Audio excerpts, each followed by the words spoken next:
आज की कहानी उन लोगों को सुननी चाहिए जो कि रिसोर्सेज की कमी की वजह से अपनी किस्मत को कोसते रहते हैं और अपनी जिंदगी में आगे बढ़ने की ट्राई तक नहीं करते। ध्यान से सुनिएगा।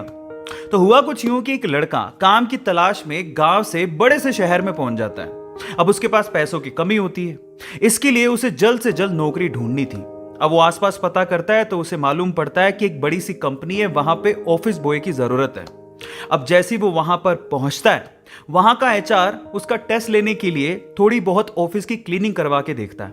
अब उसमें वो परफेक्ट होता है तो वो एचआर उसे कहता है कि नौकरी तो तुम्हें मिल जाएगी, तुम एक काम करो, तुम अपना मेल आईडी दो, मैं तुम्हें जॉब लेटर भेजता हूं मेल पे। तो वो लड़का प्यार से बोलता है कि सर मेरे पास मेल आईडी नहीं है। तो वो एचआर क्या कहता है पता है? वो एचआर ये कहता है कि इस डिजिटल वर्ल्ड में जिसके पास मेल आईडी नहीं है वो एग्जिस्ट ही नहीं करता, और जो एग्जिस्ट ही नहीं करता उसे मैं नौकरी कैसे दूं?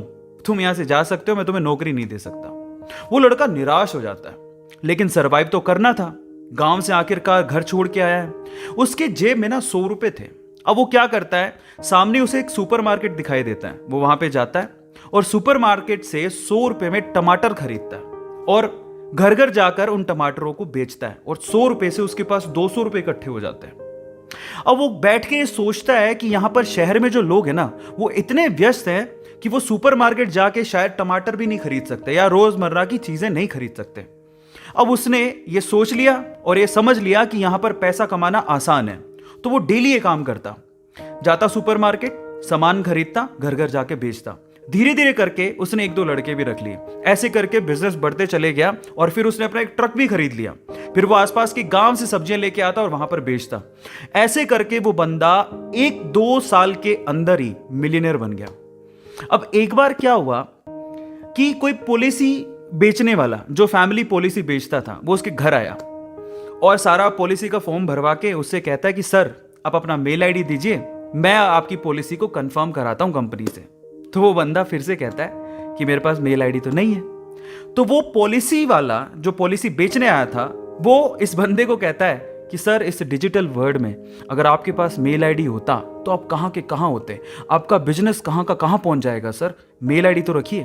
तो फिर वो प्यार से जवाब देता है कि अगर मेरे पास मेल आईडी होता ना तो आज मैं किसी बड़ी सी कंपनी में ऑफिस बॉय की नौकरी कर रहा होता। इसीलिए आपके पास अगर रिसोर्सेज नहीं है तो उसका रोना बंद करिए और आपके पास जो है उसकी कीमत को समझिए और वहीं से ही पैसे कमाने की और आगे बढ़ने की कोशिश करिए, रास्ता अपने आप मिलेगा। गाइस ये कहानी आपको कैसी लगी चैट सेक्शन में जरूर लिखिएगा, और ऐसी अमेजिंग वीडियोस के लिए और ऐसी अमेजिंग कहानियों के लिए हमारे चैनल को सब्सक्राइब कर लीजिएगा, वीडियो जरूरतमंद लोगों को शेयर करिएगा और लाइक करना मत भूलिएगा। Thank you so much. Guys आपको ये इन्फॉर्मेशन कैसी लगी चैट सेक्शन में जरूर लिखिएगा, और ऐसे अमेजिंग वीडियोस के लिए यूट्यूब पे हमारे चैनल को सब्सक्राइब कर लीजिएगा, और अगर आप इंस्टाग्राम पे देख रहे हैं